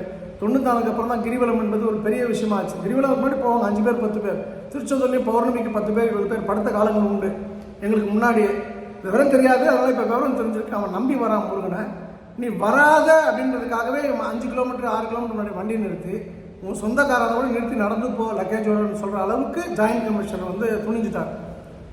3வது வந்து ஜாயின்ட் கமிஷனர் கம்ப்ளைண்ட்டில் என்ன சொல்கிறாருன்னா, கடல் ஆரத்தில் ஆகம விதி கிடையாது அப்படின்னு சொல்லிட்டு. ஐயா, கடல் ஆரத்தி என்பது வந்து யாரோ ஒரு பிராமணன் வந்து கடலுக்கு ஆர்த்தி எடுக்கிறான். என்னன்னா தண்ணிக்கு நன்றி சொல்கிறான். ஐயா, அந்த நீருக்கு நன்றி சொல்கிறான்ற ஒரு விஷயத்துக்கு இன்னத்துக்கு ஆகமத்துக்கு என்ன சம்மந்தம்? நீங்கள் அதுக்கு பதில் புத்திசாலி ஜாயின்ட் கமிஷனர் என்ன பண்ணலாம்? ஓகே, இப்போ இது வந்து எல்லாம் மக்கள் விரும்புகிறாங்களா? என்ன நீங்கள் எல்லாருமே வந்து இதில் பங்கு பெறுனா 5 ரூபா 10 ரூபா டிக்கெட் போட்டு நீங்கள் எல்லாருமே அது வந்து அந்த ஒரு லைன் மாதிரி கழிச்சு இங்கேருந்து சாமி கும்பிடலான்னு சொன்னால் கோயிலுக்கு வருமானம். ஆனால் அதை விடுத்துட்டு நீங்கள் வந்து அதை ஸ்டாப் பண்ணீங்க. என்ன ஆச்சுன்னா கடற்கரை அசுத்தமாக்கியது. மக்கள்லாம் கொதித்து போய் கிட்டத்தட்ட ஒரு இந்த 4 கிலோமீட்டர் அளவுக்கு அந்த இடத்துலையே அவங்க வந்து எல்லாருமே வந்து மண் அகல் விளக்கு வச்சு சாமி கும்பிட்ருக்காங்க. இது வந்து யார் உங்களுடைய பிடிவாதம் தானே காரணம்? ஒரு நல்ல விஷயம் தானே. கடலுக்கு ஆரத்தி பால் ஊற்றுறதோ யாரும் ஒருத்தர் எங்களுக்கு அதுக்கு சம்மந்தமே இல்லை. அதை நிறுத்தினால என்ன கிடைச்சது? மக்களுடைய வெறுப்பை தான் சம்பாதிச்சுங்க. வந்தவங்க எல்லாருமே எந்த தவறும் பண்ணாத அறநிலைத்துறை அமைச்சரையும் தமிழக முதல்வர் தான் வந்து சங்கடமாக பேசிட்டு போகிறாங்க. உங்களுக்கு என்ன தெரியும்? நீங்கள் அதிகாரி வேலையை பார்க்கணும். நீங்கள் அரசியல்வாதி ஆனீங்க. நான் தான் திருச்செந்தூர் கோயில் ஜேசின்னு நீங்கள் முடிவெடுத்த கூட தப்பில்லை. நான் தான் முருகன்ற எண்ணத்தை உங்களுக்கு வந்து அந்த முருகன் என்ன சொல்கிறது, முருகன் கோவிலுடைய நிர்வாகம் கொடுத்துச்சோன்றது ஒரு வழி தான் எனக்கு இந்த நான் பேச வைக்கிறேன். நீங்கள் முருகன்லாம் கிடையாது. உங்கள் கார்த்திக்ன்ற பேர்னால நீங்கள் முருகன்லாம் நினச்சிக்காதீங்க. 2வது வந்து இவர் ஆகம விதின்னு ஒரு விஷயம் சொல்கிறாரு இல்லையா? நான் சிம்பிளாக கேட்குறேன். நான் வந்து பெரிய அளவுக்கு ஐயா மாதிரிலாம் படிக்காதவன். ஆகம விதிப்படி அபிஷேகம் பண்ணணும். பால், அந்த அபிஷேக பால் எப்படி இருக்குன்னா சூடாக இருக்கணும், கறந்த உடனே வந்து அபிஷேகம் பண்ணணும். திருச்செந்தூர் கோயிலில், உலக புகழ்பெற்ற திருச்செந்தூர் கோயிலில் இந்த விஷயம் நடக்கின்றதா? பாக்கெட் பால் அபிஷேகம். இதெல்லாம் வெக்கமா இல்லையா ஜாயின்ட் கமிஷன் மிஸ்டர் கார்த்திக்? இதெல்லாம் நீங்கள் படித்த படிப்புக்கு அழகா? இதுதான் உங்கள் நிர்வாகத்துடைய லட்சணமா? நீங்கள் நினச்சா ஒரு 10 டோலரை பிடிச்சி 100 மாடு நாட்டு மாடை வச்சு சுத்தமான அபிஷேக பாலை முருகருடைய திருமூர்த்தியில் ஊற்ற வைக்க முடியாதா? பால் பாக்கெட்டை ஊற்றுறதுக்கு நீங்கள் எதற்கு ஜாயின்ட் கமிஷன் மிஸ்டர் கார்த்திக் நிர்வாகத்திற்கு? என்னை பொறுத்தவரை நான் சொல்கிறேன் கேட்டுங்க. உங்களுக்கு அக்கா தங்க நிச்சயமாக இருக்கும், இல்லை பெரியப்பா பொண்ணு சித்தப்பா பொண்ணுன்னு இருக்கும், நிச்சயமாக மனைவி இருப்பாங்க, நிச்சயமாக அம்மா இருப்பாங்க. நீங்கள் நல்லா இருங்க, மகள் இருக்கலாம், 100 ஆண்டு காலம் வாழுங்க. ஆனால் உங்கள் மனைவி ஒரு ஜாயின்ட் கமிஷன் பொண்டாட்டியாக இல்லாமல், உங்களுடைய அம்மா என் பையன் ஜாயின்ட் கமிஷன் இல்லாமல், அக்கா தங்கச்சி எங்கள் அண்ணன் ஜாயின்ட் கமிஷன், தம்பி ஜாயின்ட் கமிஷன் இல்லாமல், எங்கள் அப்பா ஜாயின்ட் கமிஷன் இல்லாமல் உங்கள் பொண்ணு ஒரு காலம் இந்த மண்ணில் வந்து முருகனை நம்பி உட்காரும்போது ஒரு நேச்சர் கால் சார், ஒரு நான் பாத்ரூம் போகணும் அப்படின்னு சொன்னால் அந்த மண்ணில் சுற்று வட்டாரத்தில் டாய்லெட் இருக்கா? 4 மணிக்கே கூட்டிகிட்டு போயிடறாங்க, 6 மணிக்கு கூட்டிகிட்டு போயிடறாங்க. அதை திறக்கணும்னா 50 ரூபாயா? ஒரு பெண் தன் மானத்தை விட்டு கண்ட இடத்துல வந்து போய் உட்கார முடியுமா? உங்களுக்கும் அம்மா இருக்குல்ல, உங்களுக்கும் அக்கா இருக்குல்ல, உங்களுக்கும் தங்கச்சி இருக்குல்ல, உங்களுக்கும் பொண்ணு இருக்குல்ல, உங்களுக்கு கொஞ்சமாவது உப்பு போட்டு தான் தின்றீங்க. அடுத்த கஷ்டம் தெரியாது உங்களுக்கு? மனிதாபிமானம் இல்லை. நான் சொல்கின்றேன் ஐயா, உங்களுடைய அம்மா வந்து வயதானவர், கால் முட்டு வலி இருக்கும், அந்த 4 கிலோமீட்டர் நடந்து கோயிலுக்கு வருவாங்களா? நீங்கள் ஜாயின்ட் கமிஷனர் சாதாரண ஒரு விவசாயி, சாதாரண கூலியா, அவன் நம்பி வரான், அவனை போன்ற பக்தர்கள் வருவதால் தான் உங்களுக்குலாம் சம்பளம் ஐயா. ஏன் மனசாட்சி இல்லாமல், இரக்கம் இல்லாமல் இப்படி நடந்து கொள்கின்றீர்கள்? இதெல்லாம் தகுமா? இதெல்லாம் சரியா? என்னை பொறுத்த வரைக்கும் நான் சொல்கிறேன் ஐயா, நீங்கள் அந்த யாரோ 2-3 பேர்ட்டு நீங்கள் வாய் சொல்லியிருக்கீங்க. என்னால் மதுரைக்காரன் ஒத்த கடை, என்னுடைய முழு முகம் தெரிஞ்சதுன்னா எல்லாரும் அடித்து ஓட விட்டுருவேன்னு சொல்லிட்டு. ஐயா கார்த்திக் ஐயா, உங்களுக்கு நான் சொல்கிறேன், எனக்கு கூட டிஎஸ்பி சார் வந்து என்கிட்ட ஃபோனில் பேசும்போது, சார் நீங்கள் திருப்பூரான்னு கேட்டார். எனக்கு அதே சங்கடமாக இருந்தது. திருநெல்வேலிக்காரனை போய், திருநெல்வேலி மண்ணை சேர்ந்தவனை போய் தாமிரபரணி தண்ணி குடிச்சுட்டு போய் திருப்பூரான்னு கேட்டதே எனக்கு அவமானம். அவர் தெரியாமல் கேட்டார், தவறில்லை. ஆனால் உங்களுக்கு தெரியாத இன்னொரு விஷயத்தை நான் சொல்கிறேன் கார்த்திக் சார், நீங்கள் படிச்சுட்டு ஜாயின்ட் கமிஷன் உட்காந்துருக்கீங்க பார்த்தீங்களா, அது உங்களுடைய அம்மா அப்பா பண்ண தியாகம் அல்ல சார். என்னுடைய அப்பாவுடைய தாத்தாக்கள் போல் 100 தாத்தாக்கள், 1000 தாத்தாக்கள், லட்சக்கணக்கான தாத்தாக்கள் வந்து பண்ண தியாகத்தால் தான் நீங்களாம் படிக்க முடிஞ்சது, இந்த பதவியில் உட்கார முடிஞ்சது. ஆஷை சொட்டு கொண்டாங்களே, ஒரு 5 பேர் வந்து குற்றவாளிகள், A1 A2 A3 யாருன்னு பாருங்கள். மடத்துக்கடை சிதம்பரம் பிள்ளை, குற்றாலத்தில் பெரிய வணிகர் குடும்பம், தென்காசியில் வந்து கோலோச்சிய குடும்பம், 1911 ஏறத்தாழ 4.25 லட்ச ரூபா பணத்தை சொத்தை இந்த கேஸுக்காக இழந்து நடுத்தெருவில் நின்ற குடும்பம் ஐயா.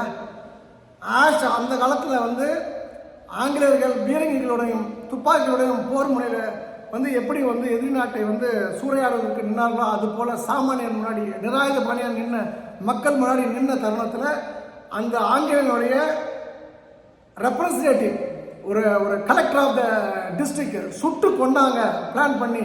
ஆஷ் வந்து திருவள்ளூர் சீட்டில் அவர் பேர் வந்து, ஏன்னா எங்கள் தாத்தா பேர் வந்திருக்கும், இன்னொரு தாத்தா பேர் வந்திருக்கும். அந்த தில்லோட வந்து வந்த ஆள் ஐயா. நீங்கள் அந்த ஒத்த கடை ரவுடிசம்லாம் என்கிட்ட செல்லுபடி ஆகாது. என்னை சாவடிப்பீங்களா? என்னை சாவடிக்கணும் 10 லட்சம் பேர் தாண்டி சாவடிக்கணும்.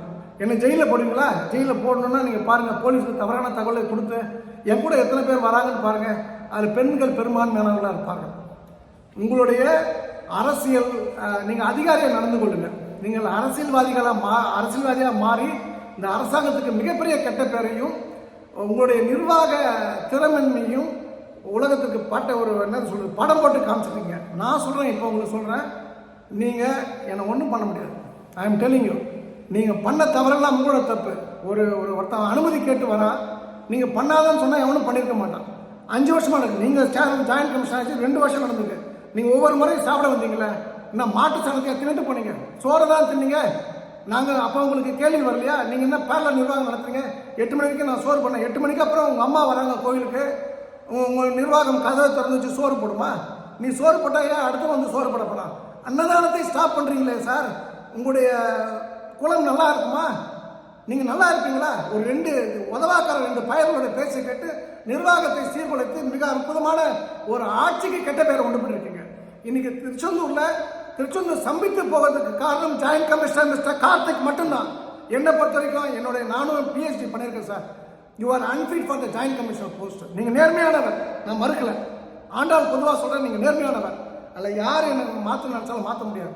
ஆனால் நீங்கள் நிர்வாக திறன்ன்றது உங்களுக்கு ஒன்றுமே கிடையாது. மேனேஜ்மெண்ட் ஸ்கில்லே கிடையாது. நீங்கள் செருப்பு ஸ்டாண்டில் செருப்பை பாதுகாக்க உங்களுக்கு தகுதி இல்லை.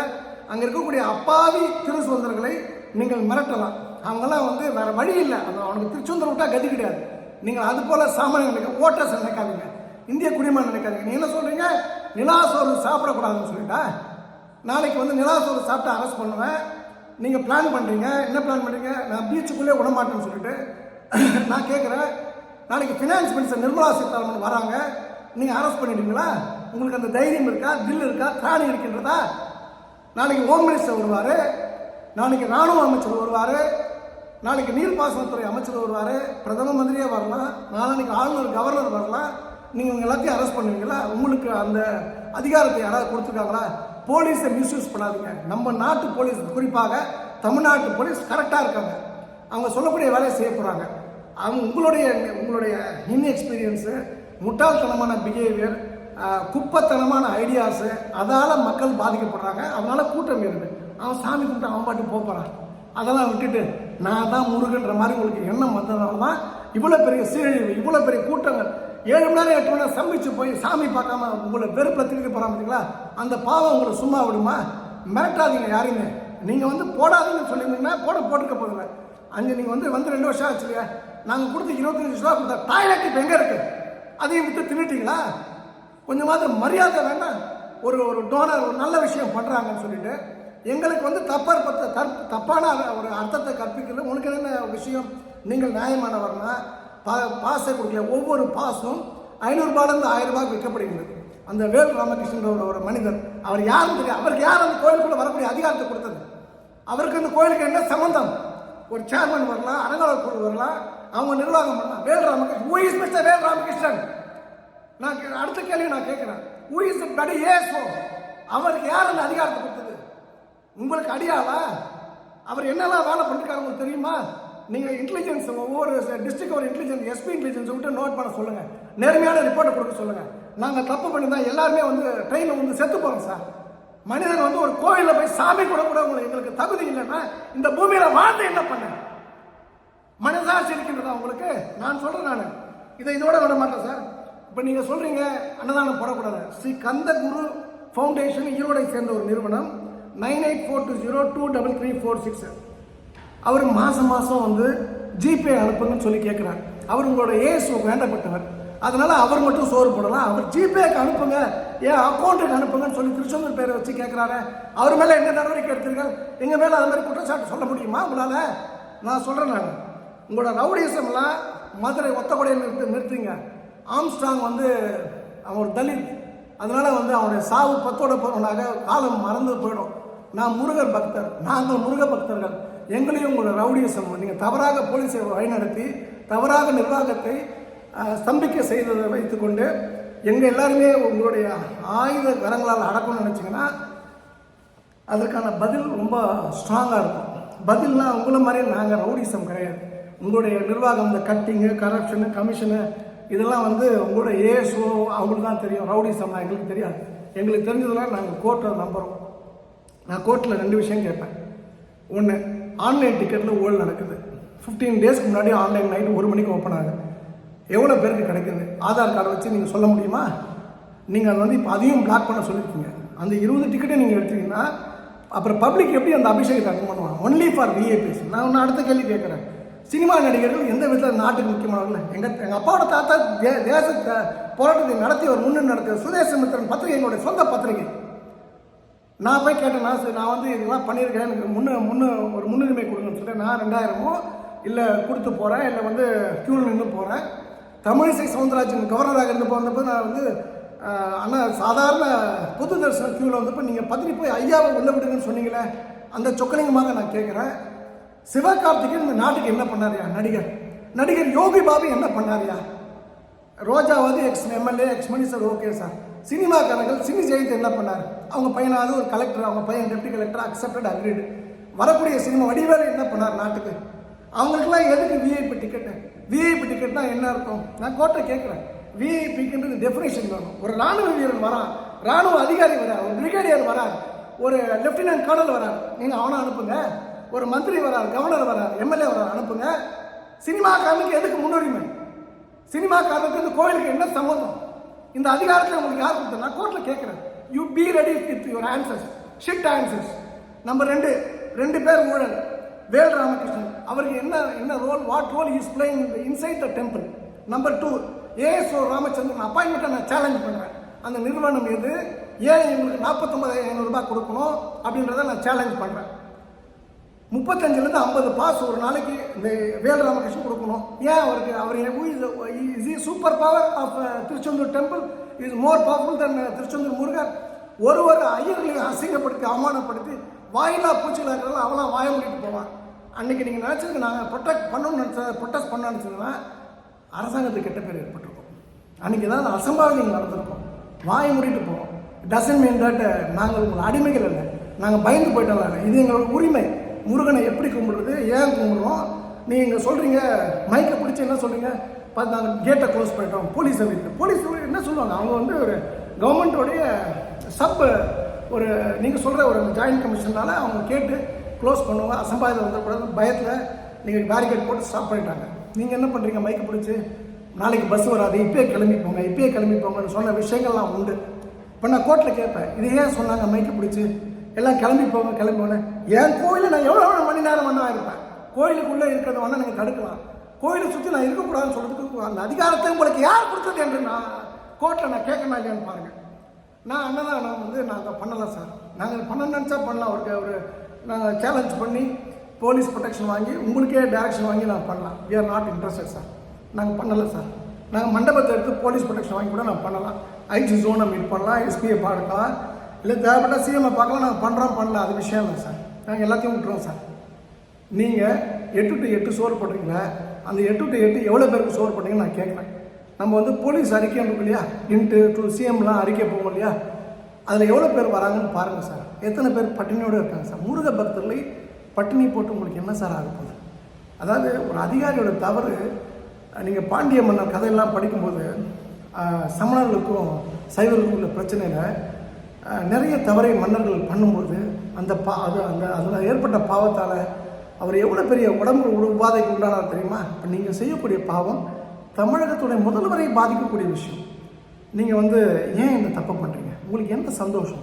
உங்களுக்கு ஒரு மனைவி இருக்குது, உங்களுக்கு குடும்பம் இருக்கும். உங்கள் குடும்பத்தை வந்து ஒரு டாய்லெட் போகாமல், உங்களோட பெண்களை டாய்லெட் போகாமல் 12 மணி நேரம் நிற்க வச்சுங்கன்னா ஹாப்பினஸ் உங்களுக்கு கிடைக்குமா?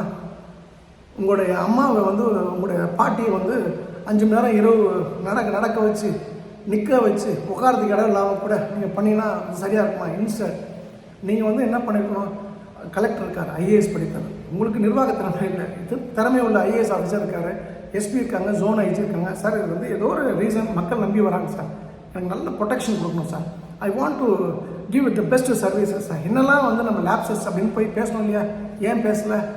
நான் வடை தின்றதுக்கும் ஏசி காரில் உட்காந்து ஏசியில் உட்காந்துக்குமா? உங்களை யாராவது வந்து சாமானியன் அணுகி ஏதாவது சொல்ல முடியுமா? அல்சேஷன் நாய் மாதிரி கட்டிச்சு குதறி எடுக்கிறீங்களே, அப்போ உங்கள்கிட்ட எப்படி வருவாங்க? வரக்கூடியவர்கள் எல்லாமே வந்து அன்றாடம் காட்சிகள், இவனை என்ன வேணால் நம்ம பண்ணலான்ற ஒரு திமிரு தானே. நான் இதை கேள்வி கேட்குறேன். நான் கோர்ட்டில் நான் சேலஞ்ச் பண்ணுறேன். நீங்கள் 8 மணிக்கு அன்னதானத்தை க்ளோஸ் பண்ணால் அதுக்கப்புறம் வரக்கூடிய பக்தர்கள் யார் சொல்லப்படுவா? அது சின்ன ஊர் சார்.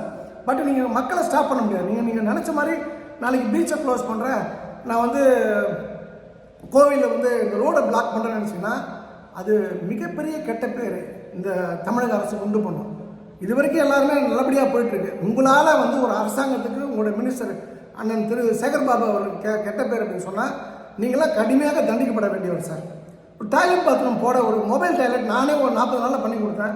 நீங்கள் 2 வருஷமாக சீட்டை தேய்ச்சிட்டீங்களே, ஒரு 500 மொபைல் டாய்லெட் போட முடியாது. ஏன்னா நாளைக்கு தீர்ந்து போச்சுன்னா அதை இன்னொரு கோயில் கொடுக்கலாம், மீனாட்சி அம்மன் கோயிலுக்கு கொடுக்கலாம், நெல்லையப்பர் கோயில் கொடுக்கலாம், கோயிலுக்கு கோயில் ட்ரான்ஸ்ஃபர் பண்ணிட்டு போகலாம், 10 டாய்லெட் கொடுக்கலாம். ஏன் யாரும் வேணாம்னு சொன்னாங்களா? நீங்கள் உங்கள் மினிஸ்டர்கிட்ட சொன்னா உடனே மினிஸ்டர் மிஸ்டர் கார்த்திக் ஒரு நாட் சப்போஸ் டு டூ திஸ்ன்னு உங்களை திட்ட போகிறாரா? ஃபுல் டோன்ட் டூ தட்னு உங்களை ஏதாவது அரெஸ்ட் பண்ண போகிறாரா? நீங்கள் சொன்னீங்கன்னா அவங்க ஒத்துக்க போகிறாரு. எவ்வளோ விஷயங்கள் வந்து அவர் பண்ணி கொடுத்துருக்காரு. இன்றைக்கும் சொல்கிறேன், இந்த சேகர் பாபு PK சேகர் பாபுன்ற ஒரு மந்திரி வந்த அப்புறம் தான் யாருமே பண்ண முடியாத அளவுக்கு கும்பாபிஷேகம் தமிழ்நாட்டில் நடந்திருக்கு. அவருக்கு அவப்பெயரை உண்டு பண்ணதற்காக நீங்கள் உள்ள உட்காந்துட்டு அசிங்கமான வேலைகளையும் கேவலமான வேலைகளையும் நீங்கள் பண்ணிட்டீங்க. உங்களுடைய நிர்வாக சீர்கேட்டை நான் வந்து அடக்கி ஒடுக்குறேன்னா அதுக்கான கேள்வி தான் இந்த டாய்லெட் பாத்ரூம் ப்ரொடெக்ஷன். பீச் வந்து நீங்கள் படுக்கக்கூடாதுன்னு சொல்லிட்டு உங்களுக்கு ஏதாவது உரிமை இருக்கா? இப்போ நாளைக்கு வந்து இதெல்லாம் வந்து அண்ணா இதெல்லாம் தப்பு சரின்னு நீங்கள் சொல்கிறீங்க அப்படின்னு சொன்னால் நீங்கள் வந்து உங்களுடைய என்ன சொல்கிறது, உங்களுடைய முன்கோபத்தால் தவறான இன்புட்ஸால் நீங்கள் வந்து பண்ணக்கூடிய மேலும் பெரிய தவறுகள் மக்களை இன்னும் கொதிப்படையாக செய்கின்றது. ஒரு அம்மா வந்து இன்றைக்கி ஏதோ ஒரு டிவியில் பேசுகிறாங்க, எங்களுக்கு எதுவுமே கொடுக்கல, ஆனால் நான் அடுத்த மாதம் வருவோம் ஒழுங்காக பண்ணி வைக்கிறேன். அரசாங்கத்தை நம்புகிறாங்க சார். உங்களை போன்ற அதிகாரிகள் பண்ண முடியலன்னா போகையா, வெளியே போகையா, கோவிலை விட்டு நீங்கள் வெளில போயா. உங்களால் தான் எல்லா மக்களுக்கும் கஷ்டம்யா. நீங்கள் ஒரே ஆள் தான் சார் ஜாயின் பண்ணுறேன். நான் வந்து கோர்ட்டில் என்ன டைரக்ஷன் கேட்பேன்னா, இது நிர்வாக திறமை படைத்த நிர்வாக திறமை யாருக்கும் வெறும் ஜாயின்ட் கமிஷன் பை அப்படியே AC DC ப்ரொமோஷனில் வந்துருமா? அவர் IAS படித்தவங்க. இதுக்கு முன்னாடி இருந்தவங்க ரொம்ப ஆனஸ்ட் அண்ட் சேஃப் ஃபார்மேட் இவரை மாதிரியே தான். பட் நிர்வாக திறமை படைத்தவர். ரொம்ப வரட்டு நிர்வாகத்தை எந்த ஒரு சம்லிங் பிளாக்கும் இல்லாமல் நடத்தினார். கோர்ட் டைரக்ஷன்லாம் கொடுத்தாங்க. அந்த கேட்டில் யார் போகிறாங்க என்ன போகிறாங்கிற அளவுக்கு விஷயம் இருக்குது. அப்போ நீங்கள் கோர்ட்டு வந்து நான் கேட்பேன், மானிட்டர் பண்ணுங்கள், கேமரா போட்டு மானிட்டர் பண்ணுங்கன்னு நான் சொல்லி கேட்க போகிறேன். மதுரை பீப்புளுக்கு மட்டும் என்ன வந்து முன்னுரிமை? மற்றவங்களாம் இப்போ மனுஷன் கிடையாதா? இப்போ நாங்களும் மதுரைக்கு ஆதார் கார்டையும் ரேஷன் கார்டையும் மாற்றிட்டா தான் உங்கள் ஏஎஸ் உள்ளே விடுவாரா? அப்போ நான் இதை வந்து இன்னும் கூட பெட்டராக பண்ணாங்க. அன்னதானமே போடுறேன்னா மக்கள் நீங்கள் கம் வித் ஃபுட்டுன்னு சொல்லிட்டா என்ன பண்ணுவீங்க? அவன் வந்து உட்காந்து சாப்பிட்டீங்கன்னா கடலில் சாப்பிடக்கூடாதுன்னு சொல்லுவீங்களா? ஏன் அதுலேயும் ஒரு உங்களுடைய அடியாளை வச்சு மண்ணை போட்டுருவீங்களா? போலீஸ் வந்து எனக்கு ஒரு பெரிய சந்தோஷம்னா, போலீஸ் வந்து அவ்வளோ ஃப்ரெண்ட்லியாக இருக்காங்க தூத்துக்குடி போலீஸு. ஆனால் அதையும் வந்து நான் கோர்ட்டில் இந்த விஷயத்தை பேசுவேன். கடலார்த்தி வந்து பண்ணக்கூடாது ஆகமம் இல்லைன்னா பாக்கெட் பாட்டில் வந்து அபிஷேகம் பண்ணது ஆகுமா? நைவேத்தியங்கள் வந்து ஆகமத்தில் சொல்லப்பட்டிருக்கு. அதன்படி தான் வந்து அந்த கிராம்ஸான நைவேத்தியங்கள்லாம் படைக்கப்படுகின்றது. இந்த உண்மை தெரியுமா? என்ன பூ போடணும்னு தெரியுமா? நந்தவனம் தனியாக இருக்கணும், நந்தவனத்தில் தான் பூ கொண்டு வரணும். அதை நீங்கள் பண்ணுறீங்களா மிஸ்டர் கார்த்திக் ஜாயின்ட் கமிஷனர்? தில்லு இருக்கா உங்களுக்கு வந்து இதெல்லாம் நீங்கள் பதில் சொல்கிறதுக்கு? நிலா சோறு வந்து நீங்கள் வந்து தடுங்க. இப்போ வந்து மக்களாக அதை கையில் எடுத்தாங்கன்னா அது அரசாங்கத்துக்கு கெட்ட பேர். அதையும் வந்து நான் சொல்ல போகிறேன். சொல்ல வேண்டிய இடங்களில் நீங்கள் முருகர் கிடையாதுன்ற உண்மையும் வந்து உங்களுக்கு நீங்கள் புரியணும். அண்டு எல்லாத்துக்கும் மேலாக இதில் வந்து ஒரு பிரச்சனை தீரணும் அப்படின்னு சொன்னால் இந்த இடத்துல மக்கள் வந்து அதிகாரிகள் என்ன புரிஞ்சுக்கணும்னா, நான் வந்து பௌர்ணமின்ற ஒரு விஷயத்தை நான் வந்து பிரபலப்படுத்துறது நல்லா இருக்கலாம்.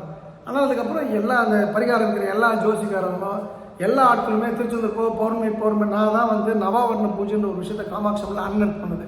அது ஒன்லி ஃபார் பிராமண சமுதாயத்துக்கும் ஒரு விஐபிஸ்க்கு இளையராஜா போன்ற விஐபிஸ்க்கு இருந்த ஒரு விஷயத்தை அன்வென்ட் பண்ணுது. நீங்கள் இப்போ இருக்கக்கூடிய முதலமைச்சரோட மனைவி நானே வந்து நவாவர்ண பூஜை கூப்பிட்டு போயிருக்கேன். இப்போ இருக்கக்கூடிய HRNC மினிஸ்டர் சேகர் பாபு அண்ணனுடைய மனைவி சாந்தி அம்மாவை நான் கூப்பிட்டு போயிருக்கேன். அந்த விஷயம் யாருக்குமே தெரியாது. நான் டிவியில் சொன்னேன் மினிஸ்டர் ஒய்ஃபு, நான் அப்போ வந்து அவங்க MLA ஒய்ஃபு என்னை கேட்டாங்க, நான் கூப்பிட்டு போகிற மாதிரி நான் சொன்னேன். நான் கூப்பிட்டு போனேன். அப்போது அந்த பூஜையை நான் பிரபலப்படுத்தாலும் என் மேலே கேஸ் போடுவீங்களா? ஸ்ரீவில்லிபுத்தூர் ஆண்டாள் கோயிலில் ரேவதி வந்து அன்னதானம் போடுவீங்க, அதுக்கு நீங்கள் என் மேலே கேஸ் போடுவீங்களா? அப்போ அன்னதானம் வந்து எங்கேயுமே நடக்கக்கூடாது, எல்லாம் பட்னியோடு இருக்கணும். எவனும் நீங்கள் என்ன சொல்றீங்க? இப்போ கடலை மூடிடுவீங்க, கடலாரத்தி பண்ணக்கூடாது, என் கோயிலையும் மூடிடுங்களா? முருகன் சிலை எடுத்துகிட்டு உங்களை வந்து உங்களோட முழு உருவ சிலை வச்சுங்க, ஆனால் நேரம் கிடைச்சா வந்து கும்பிடுறோம், இல்லை வந்து இந்த கோயிலையும் மூடிட்டு வேறு ஏதாவது உங்களுக்கு ஐடியா இருந்தால் அதை பண்ணணுன்ற விஷயம் இருந்ததுன்னா அதையும் நீங்கள் சொல்லிவிடுங்க. நான் அதையும் வந்து கோர்ட்டில் கேஸுக்கு இணைக்கிறதுக்கு சரியாக இருக்கும். நான் வந்து ரொம்ப பெரிய லெவலில் இதை வந்து ஃபைட் பண்ண போகிறேன். இதில் வந்து மக்கள் ஆதரவுலாம் எனக்கு எதுவுமே வேண்டாம். இண்டிபெண்டாக, ஏன்னா நான் நினச்சிருந்து அன்றைக்கி ஒரு போராட்டம்ன்றது நாங்கள் எல்லாருமே ரெடியாக இருந்தாங்க. திருநெல்வேலி மக்கள் சொன்னாங்க போராடிடலாம்னு சொல்லிட்டு. போலீஸ்க்கு அசௌகரியம் நம்ம கொடுக்குறாங்க, அவங்களுக்கு ஏகப்பட்ட கடமைகள் இருக்குது. நம்மளால ஒரு பிரச்சனை, ஏன்னா அந்த இடத்துல ஒரு திருடன் இருந்தால் கூட, ஒரு 10 செயின் இருந்தால் கூட அது எல்லாருக்கும் வலி, எல்லாருக்கும் கஷ்டம். ஒருத்தன் குத்திட்டா கூட, ஒரு உயிர் போனால் கூட அது நாம தான் பொறுப்பேற்கணும். ஸோ போலீஸ்க்கு வந்து எந்த கஷ்டத்தையும் கொடுக்கக்கூடாது என்பதற்காகவும், ஏன்னா இது தனி மனிதன் ஜாயின்ட் கமிஷன் கார்த்திக், அவருடைய 2 அல்லக்கைகள், அந்த வேல் ராமகிருஷ்ணன் மற்றும் ராமச்சந்திரன் என்ற ஏஎஸ்ஓ, அன்லாஃபுல்லாக வந்து பணி செய்யக்கூடிய ராமகிருஷ்ணன், அந்த 3 பேர் தான் அதுக்கு மொத்தத்துக்கும் காரணம். மேபி இவங்க வந்து நாளடைவில் இந்த விஷயங்களை வந்து சரியாக ஆக்கணும் அப்படின்னு சொன்னால் மக்களை நீங்கள் தடுக்கலாம் விட்டுட்டு எப்படி பாதுகாப்பு ஏற்பாடுகள் பண்ணலாம் அப்படின்றத பார்க்கணும். அந்த அறிவு இப்போ கூடிய ஜாயின்ட் கமிஷன் கார்த்திக் கிடையாது. தயவுசெய்து நீங்கள் லீவ் போட்டுட்டு ஏற்கனவே லீவ் போட்டு போவீங்க தெரியுமா, அது போல் போயிடுங்க. இல்லை ரிசைன் பண்ணிட்டு போயிடுங்க. இல்லைனா வந்து உங்களுக்கு யாராவது அதிகாரிகள் தெரிஞ்சதுன்னா டீப்ரமோட் பண்ணிங்க. ஏதாவது கிளர்க்காகலை இல்லை வந்து அந்த சூப்பரிண்டென்ட் மாதிரி ஏதாவது போஸ்ட் வாங்கிட்டு செருப்பு சண்டை பார்த்துக்கிறது, அப்புறம் வந்து பீச்சில் வந்து வரக்கூடிய பக்தர்களை கண்காணிக்கக்கூடிய செக்யூரிட்டி வேலைக்கு போயிடுங்க. இதுக்கு வந்து மூத்த ஒரு திறன் வாய்ந்த ஒரு ஐஏஎஸ் அதிகாரியை வந்து கொண்டு வரணுன்றது என்னுடைய ரிக்வெஸ்ட்டு. பக்தர்களை எதிரியாக இருக்கிறதா தெரியும். பக்தர்கள் வந்தால் தான் கோவில். நீ இன்றி சாமி இல்லை, சாமி இன்றி நீ இல்லை, நீயும் கடவுளும் சேர்ந்தால் தான் எல்லாமே சத்தியமாக சாத்தியன்ற உண்மையை நீங்கள் புரிஞ்சுங்க. முருகன் மிகப்பெரியவர். அவருடைய கேம் ஸ்டார்டடு. நீங்கள் அவரோட ப்ளே பண்ணி பார்க்கணுன்னா அது உங்களுக்கு பெரிய பேட் இம்பேக்ட் அண்ட் எவில் எஃபெக்ட்ஸை கொடுக்கும். நீங்கள் விளையாடுனது போதும். Better get out from Tiruchendur and let some good people come and govern the temple governance. ரொம்ப நேர்மையானவங்க, யாரையும் மக்களை மக்களாக மதிக்கக்கூடியவங்க, மனிதத்தோடு நடத்தக்கூடியவங்க தான் சரியான விஷயமா இருக்கும். எல்லா தரிசனத்தையும் கேன்சல் பண்ணிட்டு 4 கியூ 5 கியூ சிங்கிள் டைமில் அப்படின்னா கூட்டமே இருக்காது. அவன் வருவான், சாமி கும்பிட்றான், தூங்குறவ எல்லாரும் ஆசைப்பட்டு தூங்கல. அங்கே சாமி கும்பிட நேரம் இல்லை.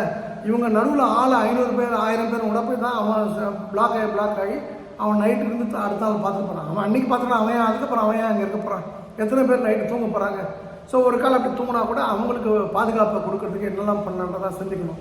தண்ணி கொடுக்கணும், டாய்லெட் பாத்ரூம் கொடுக்கணும், பஸ் ஃபெசிலிட்டி கொடுக்கணும், பேட்டரி கார்ஸ் கொடுக்கணும், எல்லா வண்டிகளும் உள்ளே வரதுக்கு பஸ், குறிப்பாக அரசு வாகனங்கள் உள்ளே வரதுக்கு வசதி கொடுக்கணும். நீங்கள் எந்த சூழ்நிலையும் நான் இப்போ கட்டுமானம் பண்ணிகிட்ருக்கேன், எனக்கு வந்து இவங்க வர்றது ரொம்ப கஷ்டமாக இருக்குன்றலாம் சொல்லாதீங்க. அது வந்து உதவாத ஒப்பேறாத ஒரு விஷயம். அப்படி சொல்லி நீங்கள் தப்பிக்கலாம் நினைக்காதீங்க. குறிப்பாக கோர்ட்டு நிச்சயமாக கேட்கும். டாய்லெட் பாத்ரூம் கொடுக்கறதோட உனக்கு என்ன கேட்டாங்க, நீ கொடுக்கல, இவனுக்கு கொடுத்த டாய்லெட் பாத்ரூமை எங்கடா விற்றீங்கன்னு கேட்கும்ல. நீ வச்சிருக்கியா, இல்லை உடச்சி தள்ளினியா, இல்லை ஸ்கிராப்பாக போட்டு தின்னுட்டிங்களான்னு கேட்கும்ல. அந்த டாய்லெட்டை வச்சா கூட ஒரு 10 பெண்கள் ஏறுவாங்கள்ல, ஒரு 1000 பெண்களுக்கு டாய்லெட்டு 10,000 பெண்களுக்கு யூஸ் பண்ணுவாங்கள்ல, கூட ஒரு 4 பேரை போடுங்க அப்படின்லாம் கேட்கும்ல. ஸோ இதுக்கு ஒரே தீர்வு, கலெக்டர் ஆஃப் த டிஸ்ட்ரிக்ட் வந்து இதில் இன்வால்வ் ஆகணும். இந்த நிர்வாகத்தை வந்து 2ஆக பிரிக்கணும். கட்டுமான பணிகளுக்கு ஒரு ஜாயின்ட் கமிஷனும், கம்ப்ளீட் கோவிலை கவர்ன் பண்ணுறதுக்கு ஒரு ஜாயின்ட் கமிஷனும் கட்டாயம் தேவை. Maybe 2-3 assistant commissioner, deputy commissioner for HRS போட்டு எங்கெங்கெல்லாம் பெட்டர்மெண்ட் பண்ணலாம், எப்படிலாம் அன்னதானத்தை வந்து மக்களுக்கு கொடுக்கலாம், மக்கள் சோறு இல்லாமல் ஹாப்பியாக சாமி பண்ணலாம். அவன் ஏதோ நல்லது நடக்கும்னு வந்த இடத்துல நீங்கள் பண்ணுற அட்ராசிட்டியால் இன்னும் கோவம் தான் வந்து உங்கள் மேலே வரும். அது போல் இல்லாமல் நீங்களும் ஃப்ரெண்ட்லி பீப்புள் அப்படின்ற ஒரு விஷயத்தை நடக்கும்னா நல்ல படித்த திறன் வாய்ந்த அதிகாரிகள் மட்டும்தான் முடியும். அது நிச்சயமாக நடக்கும்னு நம்புகிறேன். அந்த நாள் வெகு தொலைவில் இல்லை. So mister Karthik, let us meet in the court because we believe in the Indian law system. You believe in rowdyism. Let's see who is going to win the game. I am waiting. நன்றி, வணக்கம்.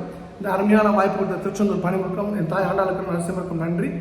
ஆடி ஆடி அகம் கரைந்து இசை பாடி பாடி கண்ணீர் மல்கி எங்கும் நாடி நாடி நரசிங்கா என்று வாடி வாடும் வானவிலே எல்லா புகழும் ஆண்டாளுக்கே. நரசிம்மன் திருவடியிலேயே சரணம். சர்வம் கிருஷ்ணார்ப்பணம்.